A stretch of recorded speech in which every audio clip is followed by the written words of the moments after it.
સુરતમાં એસટી બસના ડ્રાઈવર સાથે મહિલાઓની બબાલ સામે આવી. મહિલાઓએ ડ્રાઈવરને બે તમાચા ઝીંકી દીધા છે. સુરતથી સમાચાર. બે મહિલાઓ દ્વારા બસ ડ્રાઈવરને જાહેરમાં તમાચા મરાયા છે. ત્યારે અડાજણથી હજીરા સ્થિત મોરા આ એસટી બસ જતી હતી. મહિલા વાહન લઈને રોંગ સાઈડ આવતા ડ્રાઈવરે બ્રેક મારી.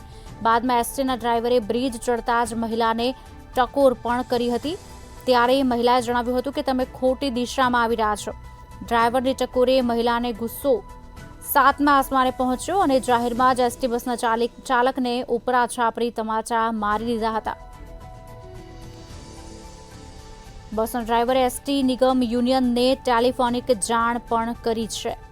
ત્યારે સમગ્ર મામલો હાલ અડાજણ પોલીસ સ્ટેશને પહોંચ્યો છે.